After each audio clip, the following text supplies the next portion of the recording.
Rajasthan Royals का एक phase आया था संगाकारे के अंदर जहां पे इन्होंने लीग स्टेज पे बहुत अच्छा कर रहा था। उसके बाद पिछले सीजन इन्होंने मेगा ऑक्शन से पहले उनकी रिटेंशन थोड़ा खराब थे और ऑक्शन भी खराब गया था। एक उन्होंने बटलर को जाने दिया। दूसरा पिछले साल उनके जो स्पिनर डुओ था, एक हसरंगा एक तीक्ष्णा, बहुत ही फ्लॉप था।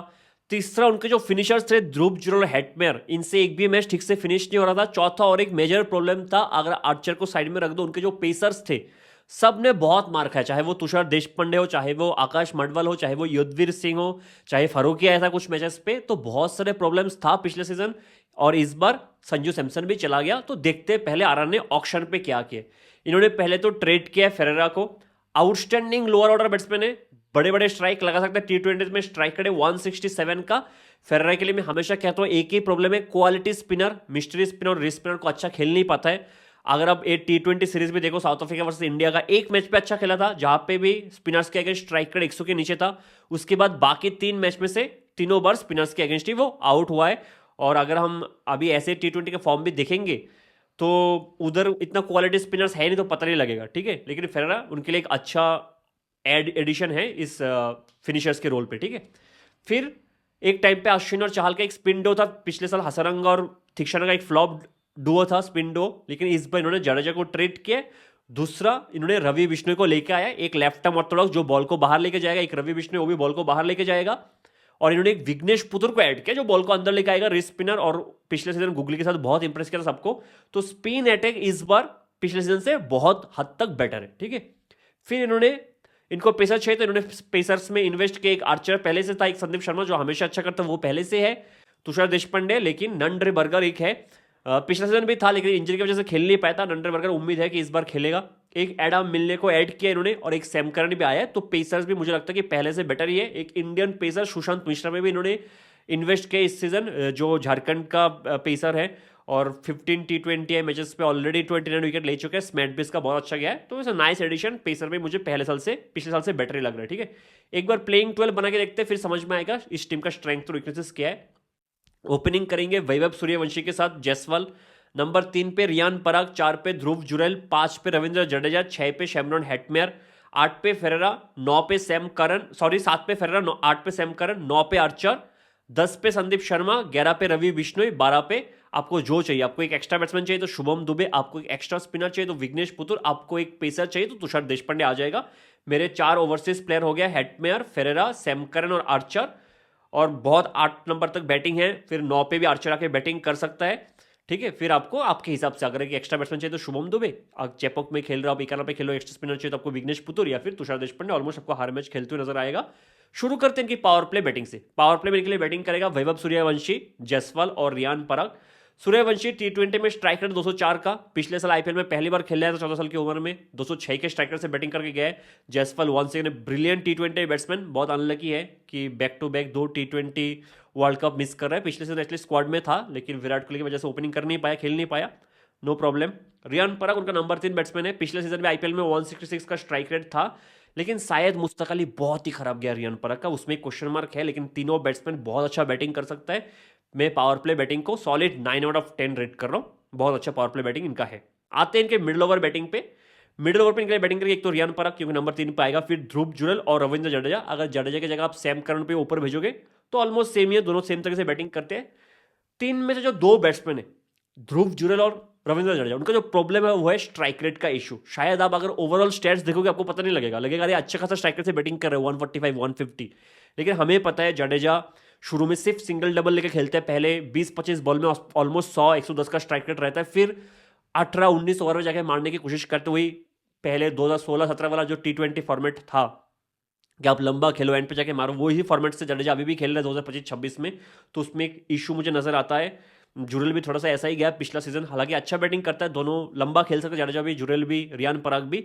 लेकिन जडेजा और ध्रुव जुरेल के स्ट्राइक रेट पे क्वेश्चन मार्क है अभी के लिए। हालांकि तीनों बैट्समैन स्पिनर्स का बेहतरीन बैट्समैन है।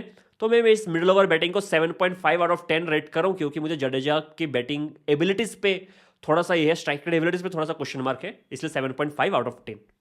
फिनिशर्स इनके लिए है हेटमेयर, फेरेरा, सैम करन भी है और आर्चर भी आके बड़े बड़े शॉट खेल सकते हैं। इसमें आर्चर ने अभी एशेस में भी 2 इनिंग्स में बहुत अच्छा बैटिंग किया, अब तो चलो बाहर ही हो गया एशेस से, जरूरत भी नहीं है अगर आप एशेस हार गए तो। बैटिंग लाइनअप बहुत लंबा है, एक शुभम दुबे भी इधर आ सकता है जो बड़े बड़े शॉट लगा सकता है। जैसे मैंने कहा, Ferreira outstanding striker of the ball. बस एक ही क्वेश्चन है, जैसे फेरेरा आएगा तो ओपोनेंट की जो टीम है वो एक मिस्ट्री स्पिनर, एक फिर रिस्ट स्पिनर लेके आएगा फेरेरा के सामने, और फेरेरा क्या करेगा उधर वो देखना पड़ेगा। हेटमेयर कैरेबियन पावर है, मुझे पता है, बहुत साल अच्छा भी किया आईपीएल में। इस बार ILT T20 में भी स्ट्राइक रेट 160 का था, लेकिन एवरेज वही गिर के 18 में। पिछले सीजन बहुत ही खराब गया था, तो हेटमेयर की स्ट्राइकिंग एबिलिटीज पे एक क्वेश्चन मार्क है। सैम करन भी ऐसा नहीं है कि आके मसल पावर दिखा सकता है, वो भी लंबा खेल सकता है, लेकिन ऐसा नहीं है कि आके 160 170 के स्ट्राइक रेट से बैटिंग कर सकता है, ठीक है। ऑल आर गुड बैट्समैन, लेकिन इनके स्ट्राइकिंग एबिलिटीज पे क्वेश्चन मार्क होगा, बहुत हद तक डिपेंड करेगा फेरेरा पे। तो मैं फेरेरा को नजर पे रखते हुए मैं इनकी फिनिशर्स को अभी के लिए 7.5 आउट ऑफ 10 दे रहा हूं, क्योंकि शुभम दुबे भी इतना कंसिस्टेंट परफॉर्म नहीं किया आरआर के लिए, ठीक है। पावर प्ले बॉलिंग पे आते हैं। पावर प्ले में इनके लिए आर्चर कम से कम 2 ओवर डालेगा, आपको तुषार देशपांडे कम से कम 2 ओवर डाल के देगा, सैम करन का 1 ओवर आ सकता है, और 1 ओवर संदीप शर्मा का आ सकता है। आर्चर ब्रिलियंट फॉर्म में है, बेहतरीन भाग रहा है, बॉल हाथ से बहुत अच्छी तरह से रिलीज हो रहा है। पिछले सीजन भी सेकंड हाफ में बहुत अच्छा फॉर्म दिखाया था, तो आर्चर के लिए तो कोई प्रॉब्लम ही नहीं है। तुषार देशपांडे पिछले सीजन बहुत ही खराब गया था, इकोनॉमी 11 का रहा है। अगर आप 2024 और 2023 में जाओ, जहाँ पे चेन्नई के लिए खेल रहा था, उसका इकोनॉमी 9 के नीचे ही था, 8.5 8.6, और विकेट्स भी बहुत ले रहा था, लेकिन पिछले सीजन विकेट भी कम लिया और इकोनॉमी बहुत हाई था। सैम करन स्लोअर ऑन्स डालेगा पावर प्ले में आके, वो थोड़ा शुरू में अगर स्विंग है तो स्विंग उसको मिल सकता है, और संदीप शर्मा 1 ओवर अच्छा लग जाता है। अभी के लिए मैं इनकी पावर प्ले बॉलिंग को 8 आउट ऑफ 10 रेट कर रहा हूँ, ठीक है। मिडिल ओवर बॉलिंग पे आते हैं, जडेजा, रवि बिश्नोई, पुथुर और सैम करन, ठीक है। अभी सुनने में लगता है कि बहुत अच्छा मिडिल ओवर बॉलिंग है, लेकिन एक रियल पिक्चर इसके पीछे।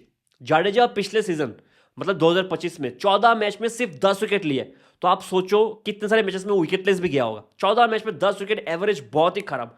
उससे पहले वाले सीजन मतलब 2024 वाला सीजन में जाडेजा 14 मैच में सिर्फ 8 विकेट लिए। 14 मैच में सिर्फ 8 विकेट, मतलब बहुत ही खराब बैक टू बैक 2 सीजन रहा जाडेजा का विद द बॉल। फिर रवि बिश्नोई पिछले सीजन में 11 मैच में 9 विकेट, मतलब ये भी विकेटलेस गया बहुत सारे मैचेस में। और उससे पहले वाले सीजन में 14 मैच में 10 विकेट, और इकोनॉमी भी बिश्नोई का पिछला सीजन रहा है 11 का। मतलब दोनों ही स्पिनर, हालांकि दोनों बहुत बड़े स्पिनर है, दोनों ही विकेटलेस जा रहे हैं। दोनों के पास मतलब वो जो विकेट टेकिंग कैपेबिलिटी है वो कम होते हुए नजर आ रहे हैं हमें, ठीक है। जाडेजा 14 मैच में 10 विकेट, 14 मैच में 8 विकेट, सेम बिश्नोई 14 मैच में 10 विकेट, 14 मैच में 11 विकेट, जो एवरेज बहुत ही पुअर है, बहुत ही पुअर है। लेकिन विघ्नेश पुथुर पे अगर वो खेलेगा उस पर बहुत हद तक डिपेंड करेगा, क्योंकि मिस्ट्री स्पिनर है, रिस्ट स्पिनर है, वो अच्छा कर सकता।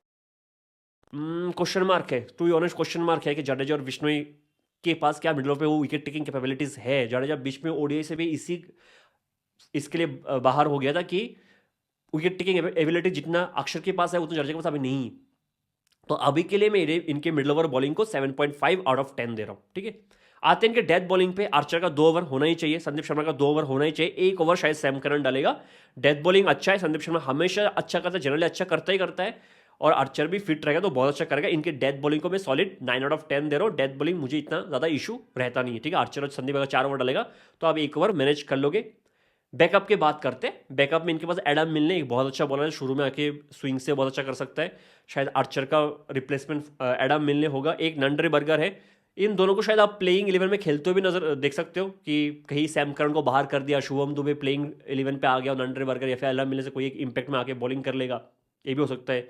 एक देशपांडे का बैकअप है युद्धवीर सिंह, फिर आपके पास एक मफाका भी है जो आके न्यू बॉल से अच्छा बॉलिंग कर सकता है, कुलदीप सेन है जो 140 टच कर सकता है। तो बॉलर्स अच्छा खासा है बैकअप पे, लेकिन बैटिंग पे सिर्फ एक ही अच्छा नाम है, प्रेटोरियस। बाकी सब डोमेस्टिक के बैट्समैन है, चाहे वो रवि सिंह हो, चाहे वो अमन राव हो।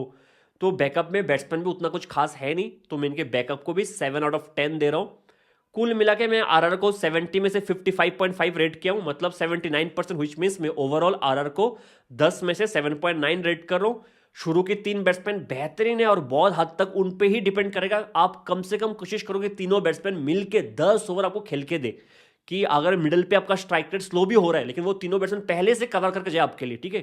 सूर्यवंशी, जायसवाल और रियान पराग पे बहुत हद तक डिपेंड करेगा। फेरेरा एंड पे आके क्या करेगा उस पर बहुत डिपेंड करेगा। फेरेरा पे टीम टिका हुआ है एंड पे।